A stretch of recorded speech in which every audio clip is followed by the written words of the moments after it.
Nah, tapi kenapa biasanya di tempat-tempat yang lain itu pesawat terbang, lihat aja di Amerika, industri yang udah anjlok, di Opel juga yang anjlok, untuk mempertahankan itu di bail out, diberikan duit. Saya yang sehat yang di depan pintu mau mendapatkan FI ditikam dimatikan. Model mana itu?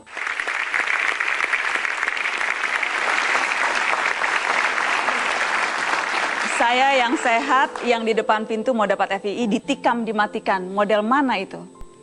Masih marahkah Pak Habibie sekarang melihat apa yang dulu diperjuangkan begitu banyak anak bangsa, kini sepertinya sia-sia? Saya tidak marah, kecewa. Tapi saya tidak mau mengeluarkan waktu dan tenaga saya untuk mengeluh dan menyalahkan siapa saja sehingga ini tidak terjadi.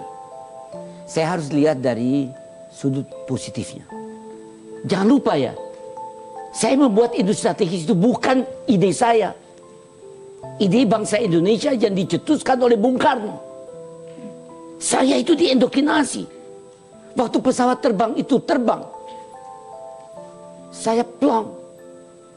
Karena indoktrinasi yang saya yakin saya harus laksanakan itu telah saya berikan kepada bangsa ini. Saya mulai dengan 20 orang.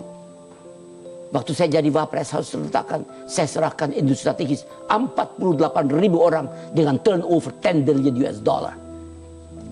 Nah sekarang, dan bukan itu saja, saya sudah menandatangani kontrak untuk mengadakan di Alabama, di mobil.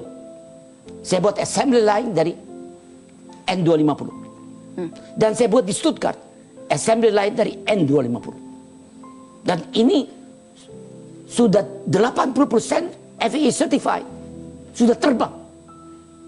Tiba-tiba suruh berhenti. Yang benar aja dong. Nah, sekarang yang suruh berhenti Pak Harto ketika itu, Pak Habibie. Bukan. Pak Harto yang menandatangani kerjasama dengan IMF. Dia tanda tangani. Yang sekitar Pak Harto yang menasihati bukan Menteri Stek dan Ketua BPS. Saya tidak sama sekali diikut sertakan. Anda tidak tahu sampai detik-detik terakhir pun tidak tahu tidak bahwa... Tahu. Saya tidak pernah lihat itu. Tidak diikut sertakan.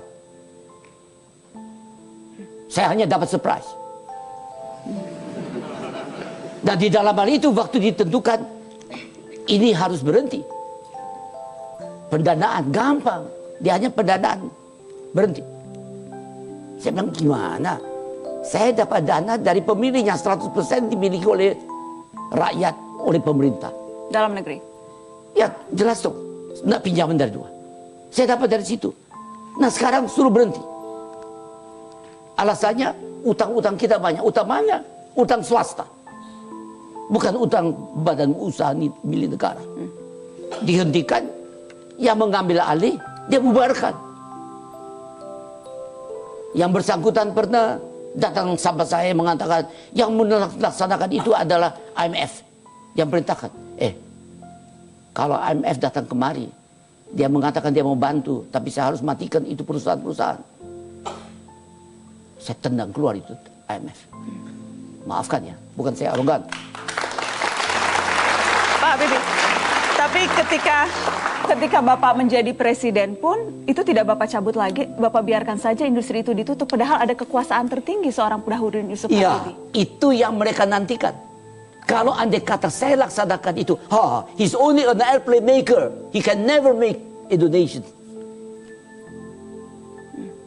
Dia, itu yang mereka isunya tunggu. Saya akan menghadapi inflasi tinggi, suku bunga tinggi, nilai rupiah anjlok hanya 20% dari nilainya. Yang tadi hanya sudah melampaui 16.000 mau ke 20.000. Negara tetangga, saya sebut aja namanya Lee Kuan Yew. Dia mengatakan apa? Kalau Habib pakai, akan melampaui 20.000. Orang antre, makanan kurang, PHK banyak. Itu kan lebih penting dari pesawat terbang itu. Saya dahulukan ini dulu. Jadi saya ngalah untuk menang. Yang menang itu siapa? Rakyat.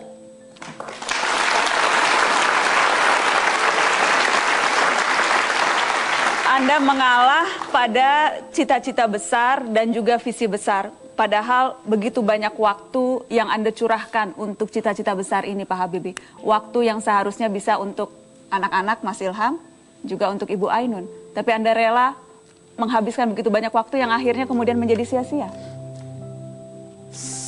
Bagi saya tidak sia-sia. Karena pesawat terbang itu tanggal 10 Agustus tahun 95. Mengenang 50 tahun Indonesia merdeka. Kita membuktikan kepada diri kita sendiri bahwa kita sama seperti orang Jerman dan yang lain bisa juga membuat pesawat terbang komersial.